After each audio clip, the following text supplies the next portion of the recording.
Hello pro kabaddi fans. Pro కబడ్డీలో 2 times champions అయినటువంటి Jaipur pink Panthers team ఈ సీజన్లో నిన్నటి మ్యాచ్లో దబన్ ఢిల్లీ కేసీ చేతిలో 14 పాయింట్ల తేడాతో దారుణంగా ఓడిపోయింది. జైపూర్ పింక్ ప్యాంథర్స్ యొక్క కెప్టెన్ అయినటువంటి అర్జున్ జైస్వాల్ ఒక్కడే ఒంటరి పోరాటం చేస్తున్నాడు. ఈ మ్యాచ్లో అర్జున్ జైస్వాల్ ఒక్కడే 7 రెడ్ పాయింట్స్ సాధించాడు. మిగతా ప్లేయర్స్ అందరూ కూడా అట్టర్ ఫ్లాప్ అయ్యారు. ఈ మ్యాచ్లో జైపూర్ పింక్ ప్యాంథర్స్ 21 పాయింట్లు అయితే దబన్ ఢిల్లీ కేసీ టీం 35 పాయింట్లు, దాదాపుగా 14 పాయింట్ల తేడాతో జైపూర్ పింక్ ప్యాంథర్స్ టీం మీద దబన్ ఢిల్లీ కేసీ టీం గెలవడం జరిగింది. ప్రో కబడ్డీలో 2 టైమ్స్ ఛాంపియన్స్ అయినటువంటి ఈ టీంకి ఇప్పుడు ఏమైంది, ఎందుకు ఇలా పర్ఫార్మెన్స్ చేస్తున్నారు? అందుకంటే ముందుగా ఈ మ్యాచ్లో రేడియర్స్ అండ్ డిఫెండర్స్ ఏ విధంగా పర్ఫార్మెన్స్ చేశారనేది ముందుగా తెలుసుకుందాం. అండ్ ఈ మ్యాచ్ తర్వాత పాయింట్స్ టేబుల్లో ఏ టీమ్స్ ఏ పొజిషన్స్లో ఉన్నాయనేది ఒకసారి చూద్దాం. ముందుగా జైపూర్ పింక్ ప్యాంథర్స్ యొక్క రేటింగ్ విషయానికి వస్తే వాళ్ళ యొక్క కెప్టెన్ అర్జున్ జైస్వాల్ ఈ మ్యాచ్లో మొత్తంగా 15 రేట్లు చేస్తే 7 రెడ్ పాయింట్లు సాధించాడు. అందులో 6 టచ్ పాయింట్లు, 1 బోనస్ పాయింట్ ఉంది. అర్జున్ జైస్వాల్ ఒక్కడే జైపూర్ పింక్ ప్యాంథర్స్ టీం తరపున ఒంటరి పోరాటం చేస్తున్నాడు. వాళ్ళ యొక్క సెకండ్ రైడర్ అయినటువంటి నీరజ్ నర్వాల్ ఈ మ్యాచ్లో కేవలం 2 రెడ్ పాయింట్లు మాత్రమే సాధించాడు.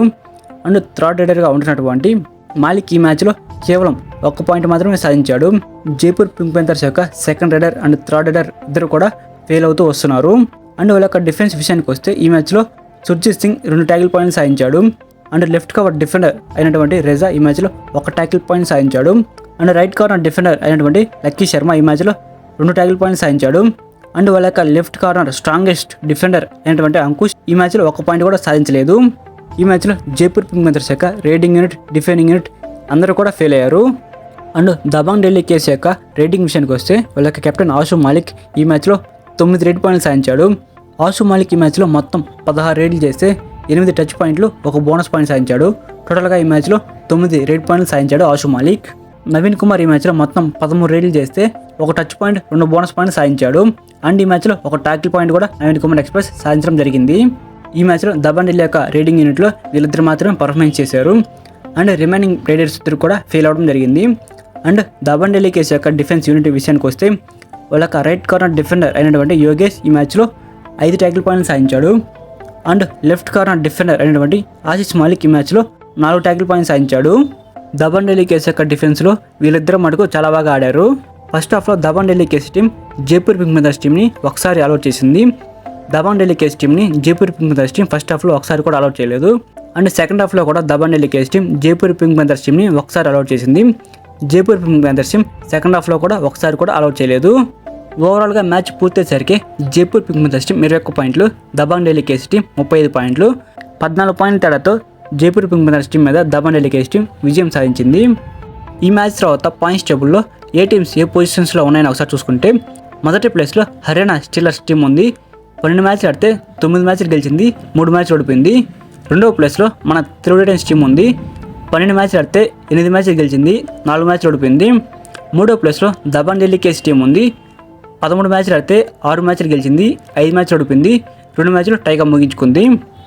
4వ ప్లేస్లో యుమోంబా టీం ఉంది. 12 మ్యాచ్లు ఆడితే 7 మ్యాచ్లు గెలిచింది, 4 మ్యాచ్లు ఓడిపోయింది, 1 మ్యాచ్ టైగా ముగించుకుంది. 5వ ప్లేస్లో పాట్నా పైరేట్స్ టీం ఉంది. 11 మ్యాచ్లు ఆడితే 7 మ్యాచ్లు గెలిచింది, 4 మ్యాచ్లు ఓడిపోయింది. 6వ ప్లేస్లో పునేరి పల్టన్స్ టీం ఉంది. 11 మ్యాచ్లు ఆడితే 5 మ్యాచ్లు గెలిచింది, 3 మ్యాచ్లు ఓడిపోయింది, 3 మ్యాచ్లు టైగా ముగించుకుంది. 7వ ప్లేస్లో జైపూర్ పింక్ ప్యాంథర్స్ టీం ఉంది. 11 మ్యాచ్లు ఆడితే 6 మ్యాచ్లు గెలిచింది, 4 మ్యాచ్లు ఓడిపోయింది, 1 మ్యాచ్ టైగా ముగించుకుంది.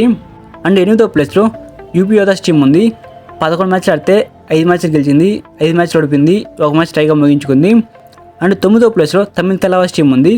12 మ్యాచ్లు ఆడితే 4 మ్యాచ్లు గెలిచింది, 7 మ్యాచ్లు ఓడిపోయింది, 1 మ్యాచ్ టైగా ముగించుకుంది. అండ్ 10వ ప్లేస్లో బెంగాల్ వారియర్స్ టీం ఉంది. 11 మ్యాచ్లు ఆడితే 3 మ్యాచ్లు గెలిచింది, 6 మ్యాచ్లు ఓడిపోయింది, 2 మ్యాచ్లు టైగా ముగించుకుంది. అండ్ 11వ ప్లేస్లో గుజరాత్ జైన్స్ టీం ఉంది. 11 మ్యాచ్లు ఆడితే 2 మ్యాచ్లు గెలిచింది, 8 మ్యాచ్లు ఓడిపోయింది, 1 మ్యాచ్ టైగా ముగించుకుంది. అండ్ 12వ ప్లేస్లో బెంగళూరు బుల్స్ టీం ఉంది. 13 మ్యాచ్లు ఆడితే 2 మ్యాచ్లు గెలిచింది, 11 మ్యాచ్లు ఓడిపోయింది. సో ఇదనమాట ఈ మ్యాచ్ తర్వాత పాయింట్స్ టేబుల్లో ఏ టీమ్స్ ఏ పొజిషన్స్లో ఉన్నాయనేది. ఈ సీజన్లో జైపూర్ పింక్ ప్యాంథర్స్ టీం తరపున అర్జున్ జైస్వాల్ ఒక్కడే ఒంటరి పోరాటం చేస్తున్నాడు. రిమైనింగ్ రైడర్స్ కానీ డిఫెండర్స్ కానీ ఒక్కరు కూడా సపోర్ట్ చేయడం లేదు. అందువలన ఈ సీజన్లో Jaipur pink Panthers team match అనేవి ఓడిపోతూ వస్తుంది. Remaining riders and defenders comeback అయ్యి బాగా ఆడితే జైపూర్ పింక్ ప్యాంథర్స్ టీం గెలిచే అవకాశాలు మెరుగ్గా ఉన్నాయి. ప్రో కబడ్డీలో 2 టైమ్స్ ఛాంపియన్స్ అయినటువంటి జైపూర్ పింక్ ప్యాంథర్స్ టీం మూడోసారి కూడా ఛాంపియన్స్ అయ్యే అవకాశం కూడా ఉంది. సో ఇదనమాట ఈ వీడియో అయితే. సో ఇలానే మీరు డైలీ మ్యాచ్ అయిపోయిన తర్వాత కబడ్డీ యొక్క రివ్యూ తెలుసుకోవాలంటే మన ఛానల్ని సబ్స్క్రైబ్ చేసుకొని పక్కన బెల్ సింబల్ తాళంలో పెట్టుకోండి. మర్చిపోకుండా ఈ వీడియోకి లైక్ చేసి ఈ వీడియోని మీ కబడ్డీ ఫ్రెండ్స్ ఎవరైతే ఉంటారో వాళ్ళకి తప్పకుండా షేర్ చేయండి. నెక్స్ట్ వీడియోలో కలుసుకుందాం. Thank you for watching my video. Have a nice day guys.